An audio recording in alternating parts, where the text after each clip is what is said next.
Hey mini enthusiasts, how are you doing? Welcome back. I hope you're all well and I hope you're having a great day. So today's video is a video that I really wish I never had to make. Today's topic has really taken quite a serious turn. The organisers of the IMM 2025 have announced that they've ceased trading and are going into voluntary liquidation. I'm going to talk you through what this means, what people are saying, what rights you have, what steps you should take next, and how we get through this as a community. Now, in the past, I've been to 5 IMM events, 3 in the UK, Kent, Bristol and Birmingham, and 2 in Europe, in Germany and Belgium.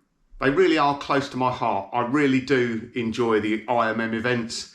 People coming together from all over the globe, meeting up as a community, having a chat, getting to know people, having a drink, and it has a real festival feel about it. If you've never done an IMM and you're into classic minis, then I do thoroughly recommend it, even if you only ever do it once. It's hosted in the UK every 5 years, so it's something that I really look forward to in doing the UK IMMs. And in the past, it's something my family has grown up with as well. I can remember taking the kids, even before my son was born, to the IMM in Birmingham. And yeah, it is a fantastic event. So it's really, really sad and disheartening to see the troubles that the IMM is going through at the moment. So keep watching, because I'm going to talk about the facts. I'm going to talk about what options you have and what you should be doing next to get some of your money back, because I'm sure, like me, you're all in that situation where you've all invested money into it and you're sitting there at the moment and thinking, am I ever going to get any of that money back again? Now, some of the facts may change. So this is being recorded on the 10th of August. So things may change as we go forward. So I would recommend you just go and double check the facts and information at the time. But as it currently stands, I'm going to read out the official statement and apologise if I'm going to read it from a script. I just want to make sure I do get it correct. What's interesting is there's been no official statement posted on the IMM website page, but there has been an official statement worded as, I think, as a business update on the Facebook page. And that reads, the IMM 2025 Limited has ceased trading. The company is in the process of being placed into Creditors Voluntary Liquidation as it is insolvent. The proposed liquidators from Begbie's Trainer Central LLP will write to all known creditors in due course. So we as ticket buyers are creditors. Customers may wish to speak to their bank or credit card company to determine whether they are eligible to make a chargeback claim. It also apologises and states that relentless challenges and negativity have made rescheduling impossible. Now, there is a narrative there that is really disappointing, I would say, and some of the blame here is being placed on the negativity, the lack of engagement and the lack of ticket sales. Now, I think that is unfair to blame it on the people that are going to the event and buying the tickets. As the old saying goes, don't bite the hand that feeds you. So let's look at the wider picture and why did this happen? So from the organiser's statement, it came down to low ticket sales and fixed overheads that it couldn't avoid. The event team said they tried to scale back, but still couldn't make it financially viable. Many in the community, including myself, feels that they aimed too high. They reached for the stars and never even got to the moon. And this high ambition pushed up ticket prices. Early bird ticket prices per person were £160. And in a cost of living squeeze, that is a lot of money, especially for overseas visitors and people with family. However, and I'm playing devil's advocate here, most of the people that go to events like this, like the IMM, will think nothing about spending £3, £4, £5, £6, £8, £1,000 on bling, new parts, upgrades without blinking an eyelid. So in the grand scheme of things, is £160 a lot to ask for an entry ticket? Compared with historic prices, it is. But like I say, my feeling is they were trying to put on probably the best IMM they could, make it bigger and better than ever, and that does come at a price.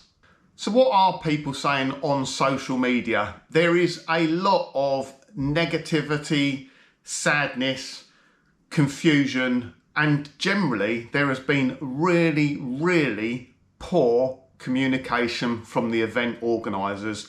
Personally, I don't think there was ever an intention to postpone the event. I think it was just buying time while they got the legal processes implemented. I couldn't see there being a rescheduled date. I always thought it was going to get cancelled, and that delay between the postponement and cancellation has really not helped within the community. People trying to speculate what's going on, and now it's been cancelled. Even worse, there still has been really poor communication from the event organisers, and a bit of open transparency goes a very long way, stops people speculating, and this speculation can only be damaging for the people that organise the event and the IMM moving forward. How do we protect this from happening again in future IMMs, and how do we build that trust back up? And there's been comments on social media, especially around Facebook groups, talking about being done in by negativity. It's us, the mini owners, the people that go to the events, who seem to be having the finger of blame pointed at them, betrayed by years of support. People have been doing IMM for years and years, like myself, and it's really, really upsetting when the narrative is that we've made it fail. But on the plus side, there has been discussions about alternatives. There are other events going on. A lot of the traders have started organising their own events now, and I'll put down in the description, or if you do know of events going on that weekend, please feel free to use my comments down below and advertise those events and give people some alternatives. I personally know of people that watch this channel that have travelled over from Australia, and obviously there is absolutely no way they can cancel their arrangements now. They were organised a very, very long time ago, so they are still coming over. They still want to be part of the mini community and get involved. So drop down the bottom if you know of an event that is going on that weekend or coming up over the next few weeks, which people could go to as an alternative. So what does formal liquidation mean? This is now official. IMM 2025 Limited is in the Creditors Voluntary Liquidation. This means that Begbie's Trainer will handle its assets and liabilities. If you're owed refunds, you are a formal unsecured creditor, and in the coming days or weeks, the liquidator should contact you with instructions for filing a claim. Should you wish to contact the proposed liquidators yourself, and I thoroughly recommend you should, then please email imm2025liquidation@btguk.com. Again, I'll stick all the links, the email addresses, and any useful information I can find that's going to help you out in the description down the bottom, so please check it out. So the important bit, what is the likelihood of getting your money back? If the company is solvent, then there's a pretty good chance. But in this case, they said they are insolvent, which means they don't have enough cash. They don't have enough money to pay the creditors, unsecured creditors, which is you, the ticket holders. That often means you're only likely to get back a fraction of the money that you've paid, sometimes nothing at all. However, that is where Section 75 of the Consumer Credit Act 1974 comes into play and becomes really important. Also, if you paid by a debit card, there's a chance you could get your money back through chargeback. And I would strongly recommend today, if you've not done it already, contact your bank or credit card company to let them know what's going on, and they will give you some guidance. I phoned my bank this morning. I paid by a debit card, so I'm not as well protected as I would have been if I paid for my tickets through a credit card, because that then becomes a credit agreement and is protected under Section 75. However, I will say, and unfortunately, in about a year ago, my wife bought me one of those sort of red letter day tickets, and I booked a flying simulation, and the same thing happened. That company went through voluntary insolvency and basically went bankrupt. I thought I wouldn't get a penny back. I went through the chargeback process through the bank and got every single penny back. So it's not a complete and utter no-hoper. If you are just going through the formal process, the liquidation people that are dealing with the liquidation, then I think getting your money back is probably not very likely, but contact your bank. That's probably your best route. Now, everyone's situation is different. Personally, for me, I've invested £320 into early bird season tickets, and I also booked glamping through Honeybell's tent and event hire, which was going to cost a total of £485. Now, Honeybells have been pretty good to communicate and come back with a statement pretty soon after the announcement was made, and they think it is fair and reasonable to refund 70% of the original price for the glamping tents, which has already been paid now because the final payments were due a few weeks ago. So 70% of £485 means I'm going to lose £145, which they think is fair and reasonable. However, if you read the terms and conditions for Honeybell's tent and event hire, who does read terms and conditions? I just tick the box and get on with it. It actually states in there that if a cancellation is outside of their control, you are entitled to nothing. Now, if I'd read those terms and conditions like you should do when I was booking it, I would have probably had second thoughts, because that is a pretty bum deal, isn't it? Now, I feel that a 30% deduction as a blanket across everyone is unfair, and I don't think it's reasonable, because that means the people that spent more on the higher grade tents and spent more monies with that company and, put more faith in them and, invested more in them, pay more than the people that booked the basic tent. So I don't see how that is fair and reasonable, that the people that committed more, supported that company more, pay more or lose more money or are penalised more. I don't think that's fair and reasonable. However, like I say, their terms and conditions say they don't have to give you anything. I have expressed my feelings to Honeybells. I don't know whether they do anything, but it does leave a bad taste in my mouth for anything in the future that, what is the point in me upgrading, spending more? Because if it all goes wrong, I'm going to lose more out of my pocket, and I don't think that's fair. So what should you be doing right now? So make sure you document everything. And a really important tip for you is go on the IMM.org website right now where you booked the tickets, put in your ticket reference number, and make sure you screenshot or capture the documents for that original booking, your tickets. Make sure you've got them. The website is still working at the moment, and that may be some of the evidence you need to be able to submit a claim. So go on to the IMM.org website. Again, I'll put the email address or the web address down the bottom, and make sure you've got your tickets downloaded, screenshot the page, gather as much evidence you can. Emails, screenshots of bank statements, confirmations, anything you've got, make sure you gather the evidence now, because you might need it later.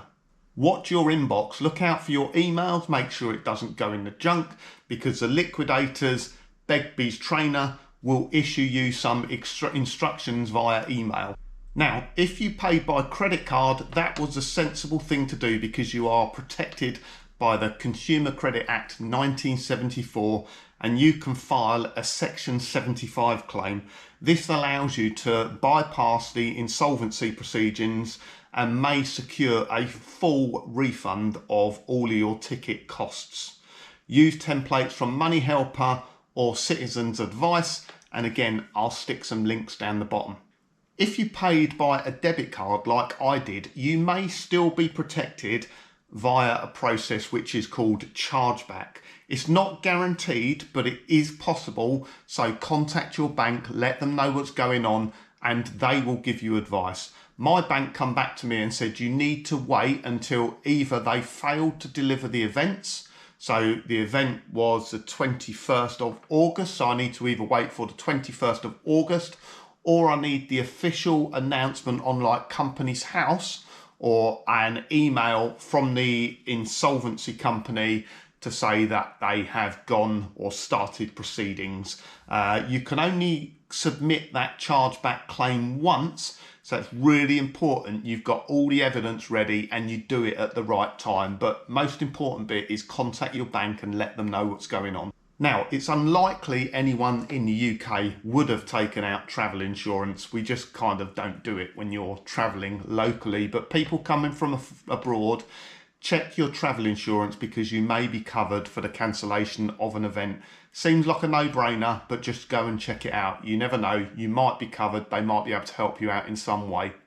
And the most important thing, just to summarise those points I've said, act now. Do not leave it till tomorrow. Do not wait around to see what other people are going to do. If you're going to submit a Section 75 claim, if you're going to go through the process of doing a chargeback, do not wait for the liquidators to contact you. Get on with it right now. So what are reasonable expectations? It's fair to expect some clarity in what's going on. Organisers, even in liquidation, owe a timeline or updates and details of the creditors to contact. Liquidators must provide a formal claims process, which I believe will happen. The organisers need to be more transparent. They need to stand behind the people and not behind terms and conditions. And so just my final thoughts. Like I say, this is a video that I really wish I never had to make. I really wish this never happened. I am super disappointed personally, and just for the mini community as a whole. I really fear that this will significantly impact future IMMs. I really struggle to see how we're going to host an IMM in the UK again. And you know, it's really difficult to say. I would say let's get behind the IMM. Let's do as much as we can. It's Poland in 2026. They are going to face the same challenges as they did in the UK. I just hope it's a little bit better organised, and I hope the IMM community can look at what has gone wrong with this UK IMM and learn on it. You know, the Poland IMM is cheaper, but it's still expensive. Do I trust, you know, paying in advance for those tickets again without some assurances that I will get my money back if it goes all wrong? Could there be a better way of doing it? Could it just be, you know, a 30% deposit or something like that until the event actually comes? Again, you know, the IMM community needs to build up the trust again now. I think what's important is let's not try and be negative about this. I've tried to remain upbeat and positive. I don't want to see it fail. And the one thing that will happen in the future is if we're all negative and we can't get behind it, then it will fail, and that will be the end of IMMs, which I don't think anyone really wants. They are a fantastic historic event that has gone on for a long time, and you know, we've been through problems before. I've got to say hats off to like the IMM in Germany when COVID hit. They were very open, honest, transparent, very quick to communicate, and there was no questions asked. They refunded money to people pretty much immediately. And just finally, before I forget, one other element as well in this is the traders that supported the events as well. So they have lost hundreds, if not thousands of pounds in paying out for pitches to sell their products. I know a lot of traders have been gearing up, buying in, making stock, getting it ready for the IMM. Those guys have also lost a lot of money as well, and they will do in trading revenue. So it's kind of, you know, it's a double-edged sword for them. So I really feel sorry for those people, especially the smaller traders, because a big event like the IMM could make or break them. I will say I have seen like Mini Spares are hosting their own event that same weekend. I also see that all those pre-orders that they took for collection at the IMM, they are now posting out. So that is really, really good of them. But thought goes out to those traders as well, because sadly, that could be the end of some of the mini traders. So I hope you weren't too badly affected. I hope your business can trade through this as well. So thanks everyone for watching this video. I hope it's useful. It is a dynamic situation, so when this video goes out, it will probably change tomorrow and the day after, and the situation will keep on evolving. Hopefully it's not as bad as we all think it is. If you have any updated information, drop it in the comments down the bottom. Like I say, check the description. I'll try and put all the sources, all the people to contact, all the email addresses, websites, etc. that I can think of down the bottom to try and help you. Thanks for watching this week. I'll be back next week with hopefully a more light-hearted and upbeat video. And yeah, cheers, thanks. I'll catch you all on the next one. Bye.